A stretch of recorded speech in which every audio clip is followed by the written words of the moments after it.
like the warm fuzzy part of my job is when I get a phone call from a client and she comes out of her board meeting and she says things like, not only did they give me everything that I wanted, that I asked for, but they pulled me aside and asked me why I'm the only one they can't push around.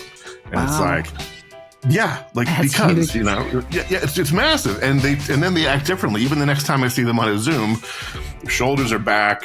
They're talking about themselves in the third person, these situations differently. They look at opportunities differently, not like they should be available to them, but that they should have those opportunities. As a young child, Edwina Adams was quiet by nature. She would whisper when speaking. In boot camp, she was thrashed for not yelling loud enough. But when she discovered her ex-husband was a con man, she started to make noise, proving you don't have to be loud to make some noise. Now Edwina's on a mission to motivate.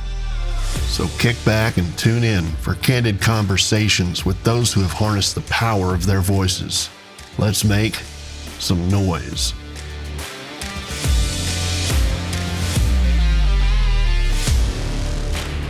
Welcome to Let's Make Some Noise, where no matter what you sound like, you can make some noise. I'm Edwina Adams, and today I'm talking with Damon D'Amore. He's a founder of Legacy Mentor. He's a C-suite advisor working with women who lead and doing storytelling for stakeholders. So I cannot wait to talk to you, Damon, about all of this. And thanks for being here. Thank you for having me. How's your Friday morning in Texas? It's going well. It finally cooled down a bit, so I'm happy about that. And I have had a great time, kind of off air, getting to know you, and we had a great conversation. And you have so much we could talk about. So I'm going to try to pull out some things that we just talk about today.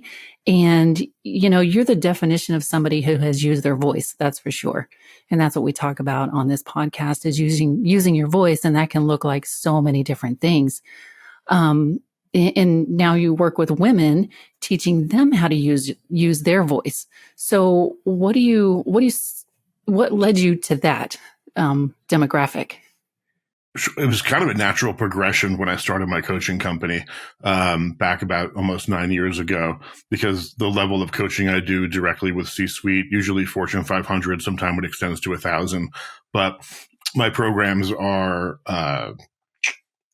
intense, long 6 or 12-month programs. It's a big commitment, and I don't get leads from a LinkedIn article. It's all referral based at that level.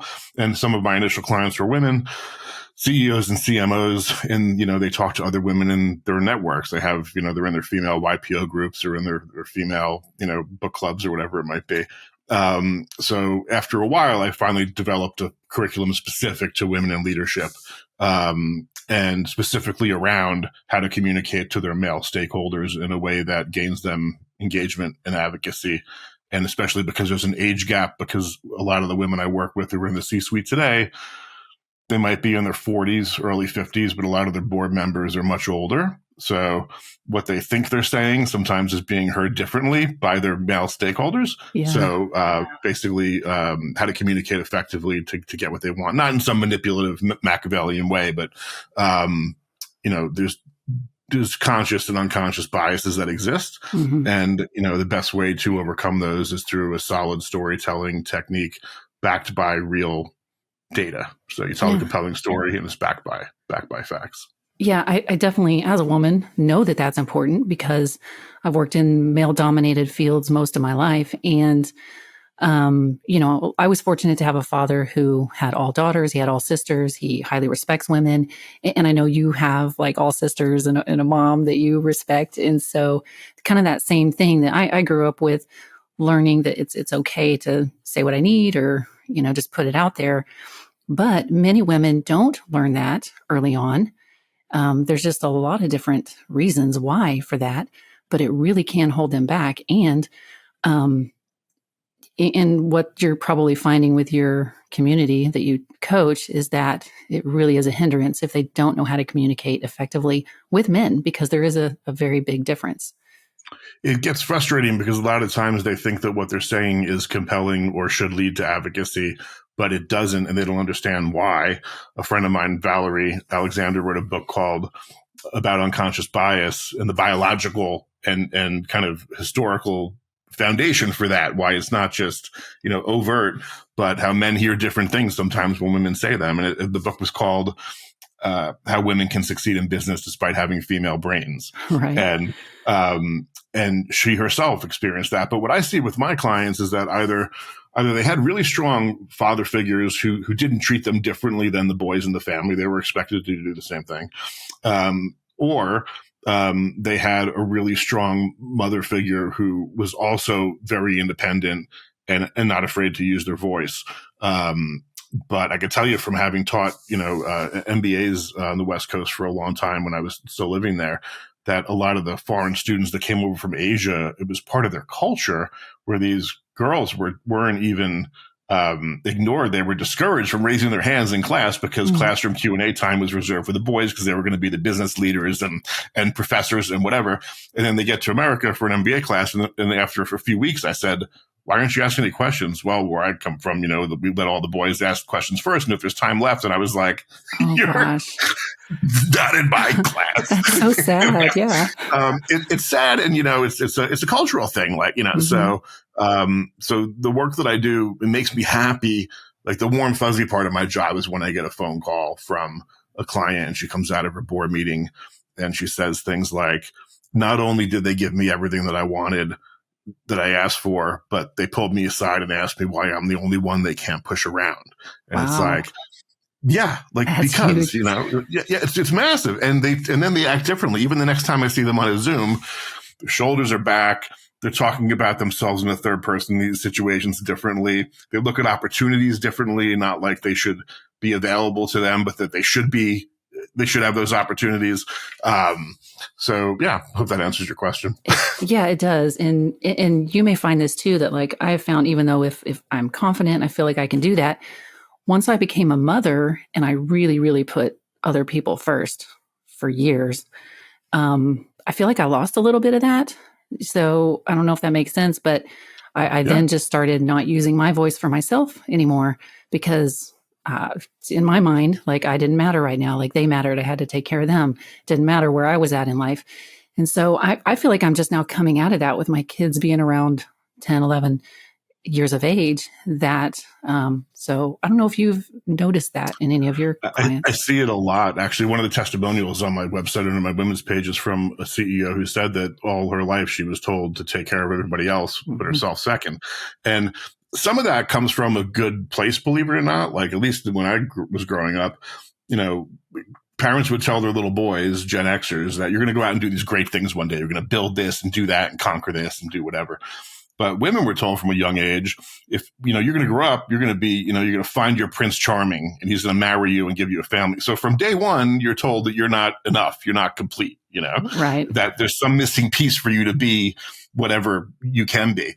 And then that translates into women have kids or do whatever, husbands, other wives, other responsibilities. And that desire to take care of everybody else before yourself seeps into business. And in 2020, during the pandemic, it seeped into their office life because they became everybody's kind of like mommy when everybody was having a breakdown. And I would always tell them, you have a husband at home, you're all working from home, you got 2 kids, you're working 80 hours a week. Imagine you're on an airplane and that the masks drop. And no matter how cute and cuddly your baby is, you got to take care of yourself first so you can take care of everybody else. So I see it a lot, and it takes some time to get that mindset shift and to realize that the world's not going to fall apart if they're not there to constantly take care of every dependent's little tiny needs. But yeah, I see it a lot.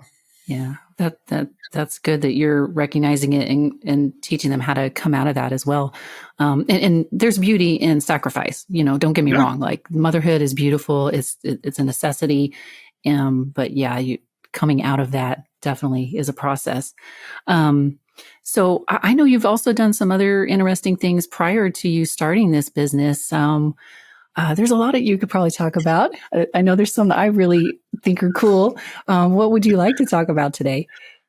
I'm an open book. We can talk about anything. I can tell you at a very high level, I started my career on Wall Street when I was 21. I left college and I worked for the world's leading treasury bond brokerage and trading firm, and I built businesses in London and the U.S., reporting directly to the C-suite at a young age. And that's when I started to get this different perspective of how leaders thought about opportunities and risks and different expectations on people for deliverables. But I went into entertainment and media for a long time, where I met our mutual friend, Ben. I produced film and commercials, and then a lot of reality television. But also on the brand side, because I had a business background, I was usually one of the only producers on set who could talk to the CMO of Procter & Gamble about XYZ while they're doing the creative integrations. I had a small consumer product startup after I left Hollywood. I started a small venture capital firm, but always working with these level people. And without knowing it was coaching, the soft trade was I was giving them a lot of psychological performance and resilience coaching in exchange for their advocacy or as board members or stakeholders or whatever. And that led me through a whole bunch of windy roads to start this business at a lot of inner resistance. I didn't want to do it, you know. So coaching's BS. These people I meet are just lunatics. They have, you know, they're coaching some system out of a binder they never lived. But by that point, I'd spent, 19, 20 years working directly one-on-one, building large businesses directly with the top C-suite execs in corporate America, but also having them lean on me for psychological performance and now what I call storytelling for stakeholders. They didn't know how to get advocacy for what they wanted. And I was a great reality/documentary storyteller with a deep business background. So I had the emotional connection side on the human side and the business data points to back it up. But I can talk about any of that. It's it's a really long story. So I was on Ben's podcast for 3 hours. So. Well, yeah. So because you ended up doing work on The Apprentice and Undercover Boss, and just because of you're a professional connector, I would say as well, doing the storytelling. Yeah, it was amazing because when I worked on The Apprentice back in the day, it was, 2004, 5-ish. Before it was Celebrity, it was just the original format.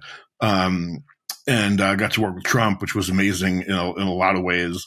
But then Undercover Boss, I did most of the casting for the CEOs for seasons 1 and 2. They had shot a pilot. And then because of my background with knowing Apprentice brands at a high level, they were having a problem casting it because nobody had seen the show yet. Long story, but basically I interviewed about 300 CEOs and CMOs over a year and a half to be on the show. And maybe 40 or 50 of them made it on over the years between bleeding into other seasons. But it was great because I got to know a lot of these people and it fed my business side again, more than my creative side. And that's when I left to do the other business work that I started, or more business focused work.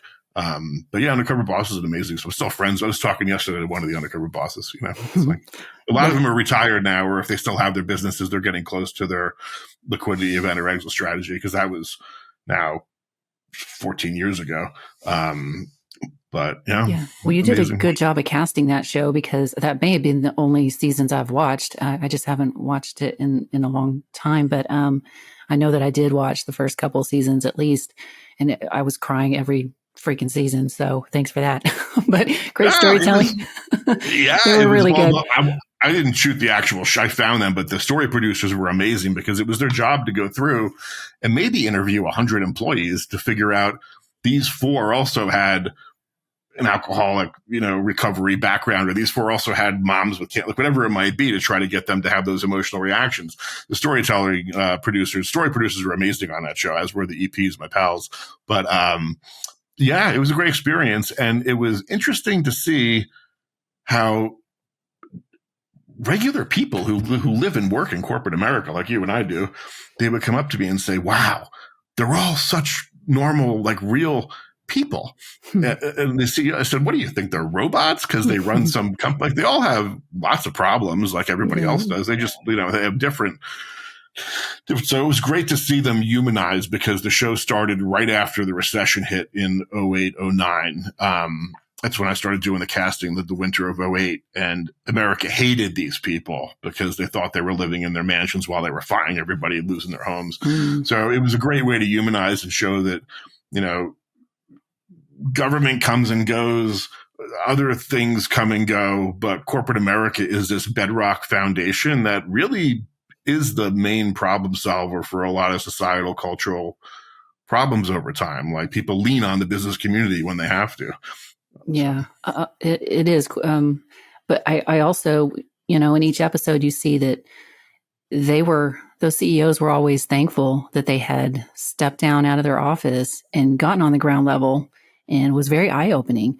So sometimes we get stuck in a rut and we're just doing our thing, and new problems are evolving behind us and we just never know. So it's really cool to see them, humble themselves and put themselves in those shoes to see that. So it's refreshing. It's also why sometimes I interview the stakeholders of my clients, because they can't get honest feedback, just like those CEOs can't get honest feedback. People are afraid of losing their jobs if they criticize them too much or whatever. Mm-hmm. But if you're telling some stranger consultant, some, ambiguous consultant what's going on, and they get that feedback, that's what's really, really valuable. And even today, like there's so much of for better or for worse, there's a lot more of a HR, corporate wellness lean in on everything to do with corporate America. And I know some people at high levels that can't even take a meeting without an HR person being in the room, because that's just a policy. So it's good to have a sense of what's really going on, transparent feedback. And it helps, because ultimately the two roads are going to meet. You're going to have your vision and what's really going on. And if they're so far apart, the farther apart they are, the faster they're heading towards each other, and it's going to be a bigger crash in the middle. If you're close to each other, you're just going to kind of have bumps along the way. But transparency helps you avoid these two totally different worldviews of what's actually going on. Yeah. Well, Damon, I also like to kind of dive into, the buildup of who you are and what brought you to this, and the way you use your voice and show up in the world now. So what were you like as a child? Introvert, very, very timid, very skinny, small kid, like moved around a lot. I lived in probably 9 towns when I was a kid, because my parents split up when I was young. And as a small kid, banging around, thrown in lockers, always beaten up, new kid, whatever it might be. I had a small core solid group of friends that was translated throughout my life. But I had this really indignant streak where whenever I would say I wanted to do things, I was told that because of family or economic or social circumstances, whatever it might be, well, that's just not for you. And when the time came and I saw an opportunity to leave college early and go take a risk and go work on Wall Street, I was like, of course. Everybody's like, well, you can't do that. It's like, well, watch me. And then after a successful career on Wall Street, you can't go to Hollywood. You don't know anything about that. You didn't go to, well, watch me. Now my name's on Sunday nights at the end credits of these biggest shows on television. You can't go do X, Y, Z. So that's kind of that indignant attitude, plus a true survivor, heavy resilience. No one is coming. Hope is not a plan. All these kind of like negative motivations that I've had my whole life. But turn them into positive energy. Didn't get stuck down there with victim mindset. That's really what's kind of pushed me through. And now I've come to a better balanced Zen place where I have positive and negative motivation. On my computer, I'm looking at it, and one of them says that you don't have time, you only have intentions. So make sure what you do is intentional. That's and good. the other thing says your 10-year-old self will be disappointed if you saw you right now. It's like, straighten up. You're not working as hard as you can be, and it, Jordan Peterson. So, so that's, I was a very curious kid. I didn't like academia. I was not a good student most of the time. Short attention span, was probably a little bit ADD, didn't diagnose it. But I was a practical learner. And that's why even when I went to Wall Street, they said, well, you can't have a job on the trading floor because you didn't go to didn't graduate college, but also you didn't really go to a good school. You went to a state school. I said, what job can I have? And they said, well, the lowest rung is literally running tickets back and forth to the pits. And I was like, that's how I learned the job. Great. Give it to me. I learned from the ground up. And within 3 months, I was on trading floor as an assistant. And then within a year, I had my own desk that I was running. And I was the same way with film. I didn't want to go back to school in my 20s and go to college, get a job interning at an independent film company and wind up on set and learn how these things are made, Same thing when I went from film to reality, or from reality to building consumer products and getting my first patents issued on ideas that I had in designs. And that indignant attitude carried, because my first product, I must have had like 3 or 4 lawyers tell me that opinion letters I paid for, you can't patent this. And I was like, that's just the wrong answer completely. So, I kept going down the line until I found somebody who got me 2 patents issued out of the 3 I filed. Wow. And I just heard a story about Tom Cruise with The Last Mission Impossible, where he's been wanting to do this big, crazy stunt for years.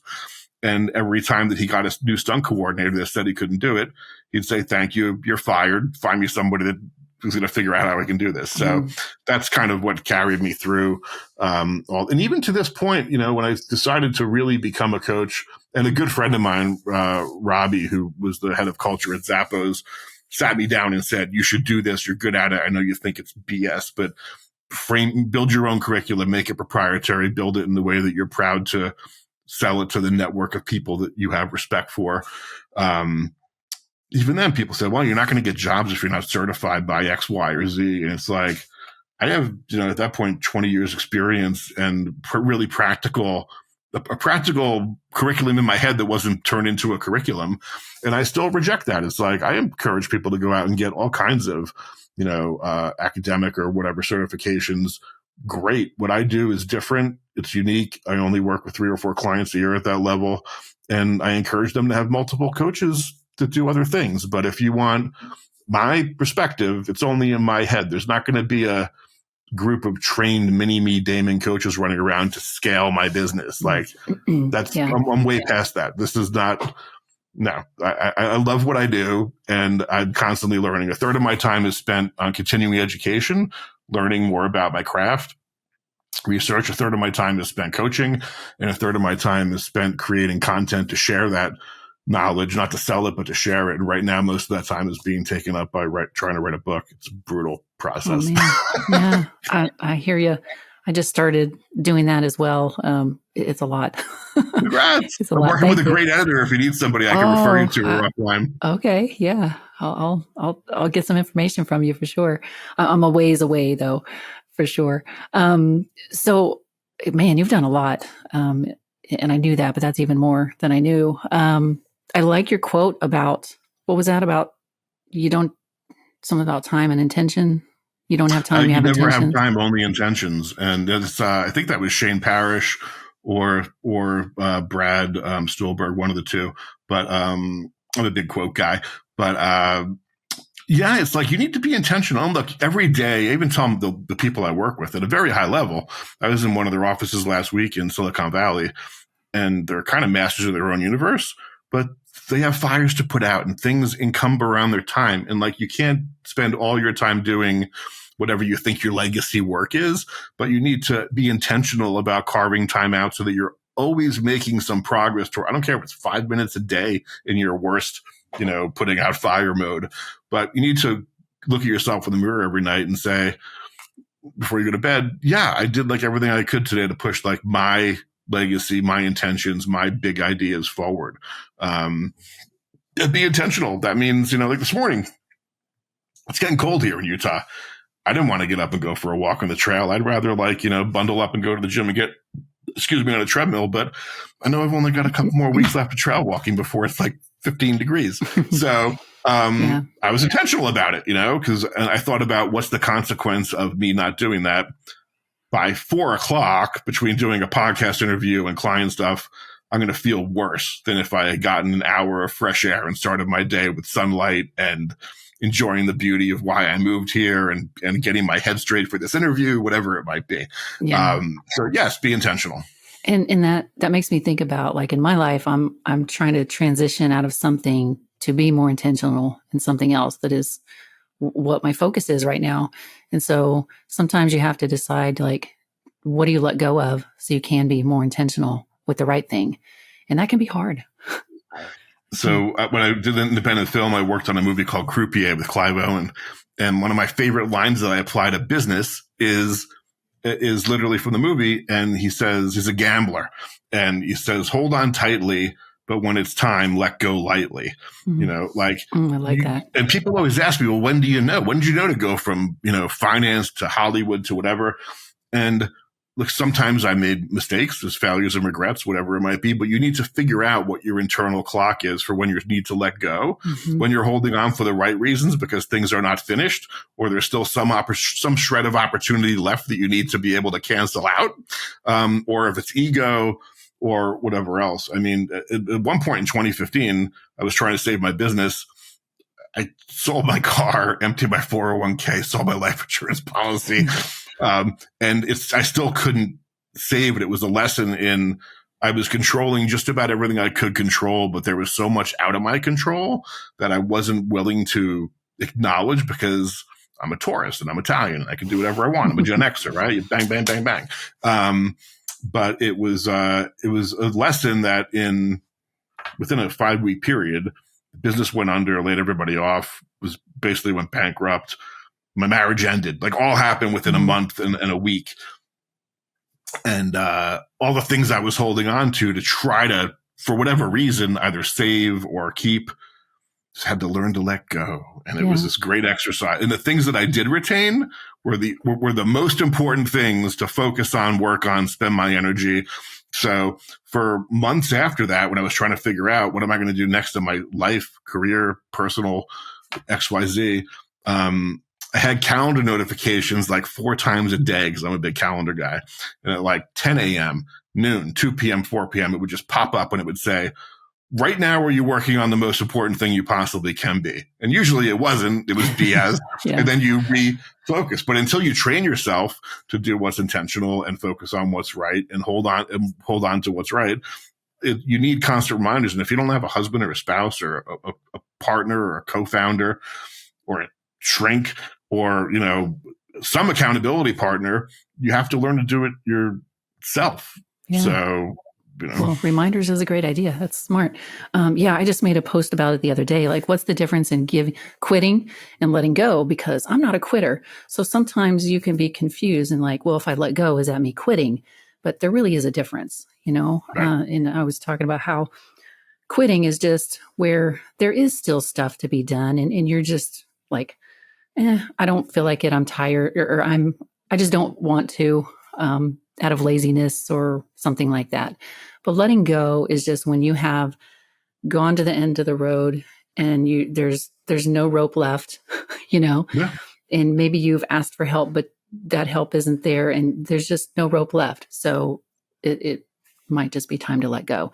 And that's not quitting. So no, not at all. And I've been there. I've been there when I don't understand why I can't save something because I've saved so many things in my past, but you can't bat 1,000, right? Right. So, and I have a mug next to my desk. It says "Own your shit," and it's like, tell the truth to yourself. I have a notebook right here. The quote by Dostoevsky I carry in my pocket. Above all, don't lie to yourself. Like, tell the truth, but most importantly to yourself. And most people don't have the emotional awareness to realize when it's quitting versus when it's, time to move on. But if you're really honest with yourself, if you strip everything away, your ego, other people's expectations of you, and you have what I call that Rocky moment where after in the big first movie, he gets beaten up by some bum and he's looking at himself in the mirror and he sees a picture of himself as this like beautiful kid with so much potential. And now he's just a bum living in a basement, sleeping on a mattress with no sheets with his head blown out. That look in his eyes, he knows that he's not living his best life up to his potential. Yeah. And that's why my favorite thing about Rocky is that it's not, the lesson isn't anybody could win because he loses in the first one. Most people forget. But he tells Adrian, if I can stand next to this guy for 12 rounds, I deserve to stand in this world because I've done everything I can to do it. And so when he loses, he's not like, I'm a loser. He's arms up in victory because he's finally proven to himself that he's so self-aware. He didn't quit. He went the distance and then let go. Right. Yeah. Beautiful. So extra credit there, extra points there for going with a Rocky quote. That was awesome. What would you say are some of the biggest challenges you've had just this past year that you're working on? Sure. For me personally, not that I see my clients having. Yes. Yes.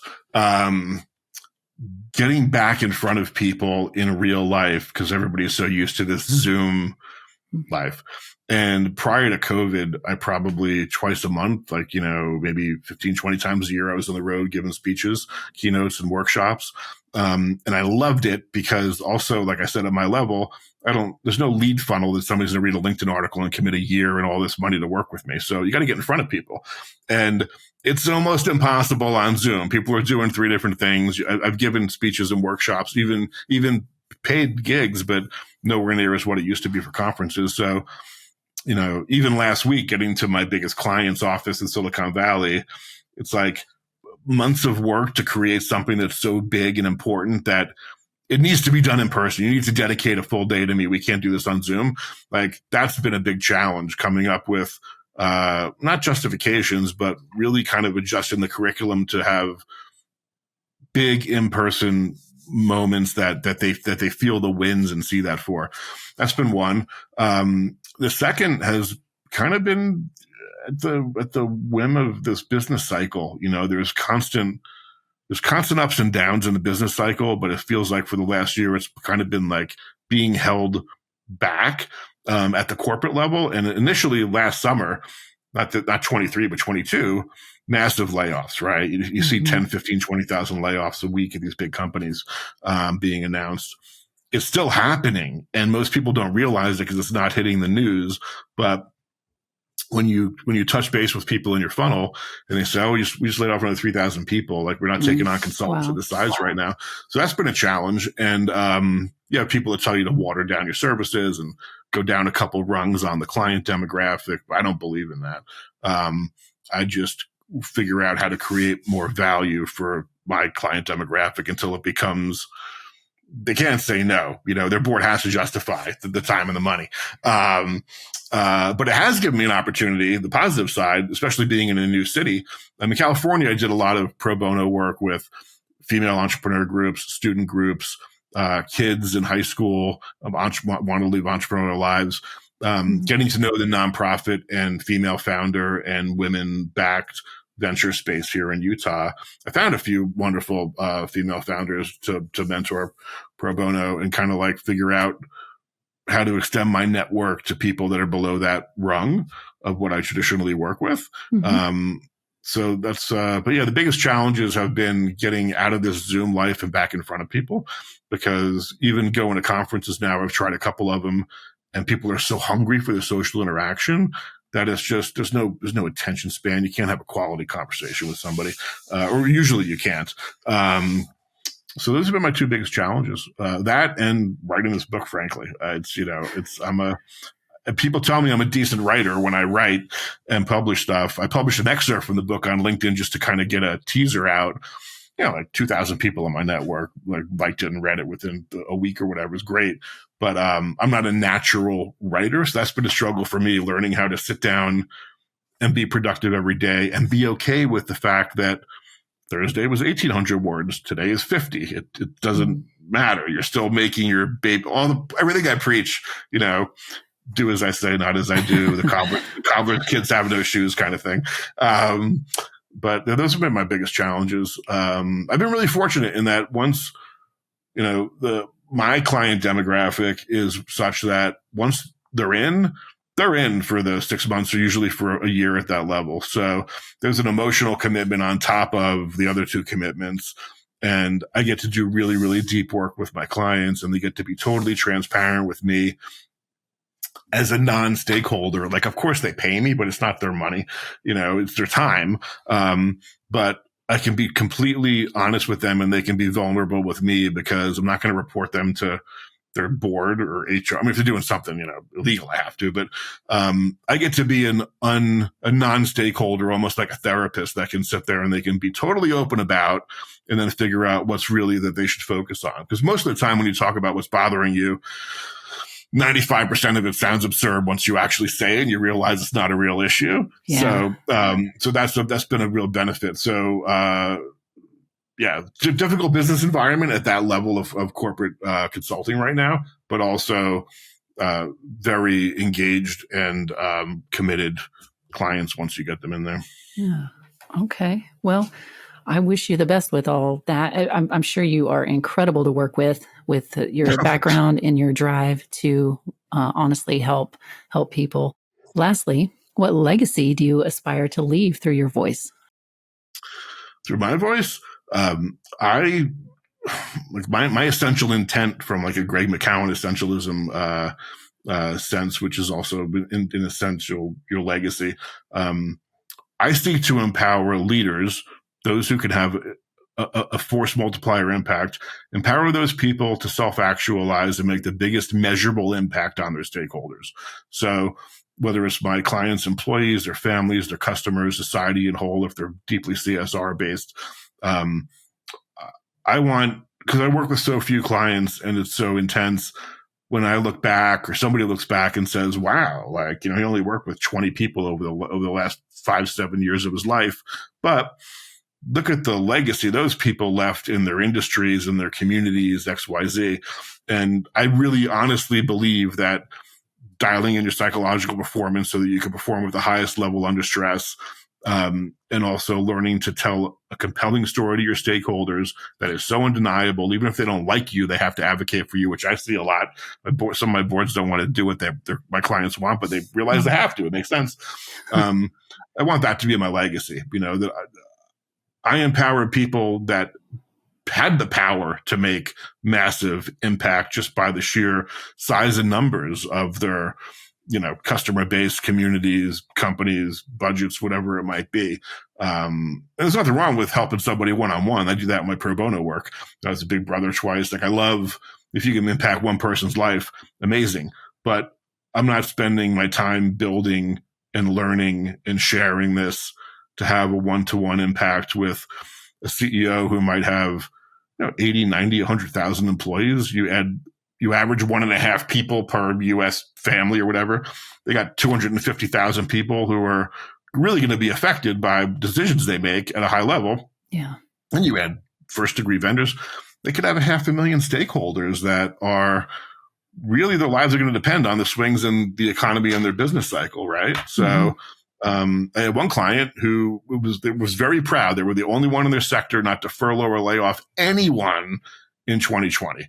Their competitors were just slashing people left and right, and they figured out how to do it in a way that was, that kept the stock up, kept the analysts happy, but also kept their employee base happy. And that built such a deep loyalty now, 3 years later, that when it happens again, because it will, those people won't even question that the company has their best interests at heart, in addition to what's healthy for the company, hopefully I can help people maximize their force multiplier effect for good. Very cool. I love it. Well, Damon, how can people connect with you online? Sure. LinkedIn is probably the best place. My LinkedIn profile, you could drop a link in the comments or in your description. My website has a contact form, legacymentor.co. It's not a com, it's a .co. And they could drop that form or email me. Those are the two best places. Yeah. All right. Well, thank you for being here. I really enjoyed getting to talk more with you. And you guys reach out to Damon if you're looking for a mentor, a legacy mentor, for sure. This is so much fun. Thank you. Yeah. And for everyone else, you can contact me at edwinaadams.com and get a hold of all my social media links there as well. And, subscribe to the podcast, leave a review. If you specifically love something Damon said, note that in the review so we know and can pass that along. And thanks for tuning in.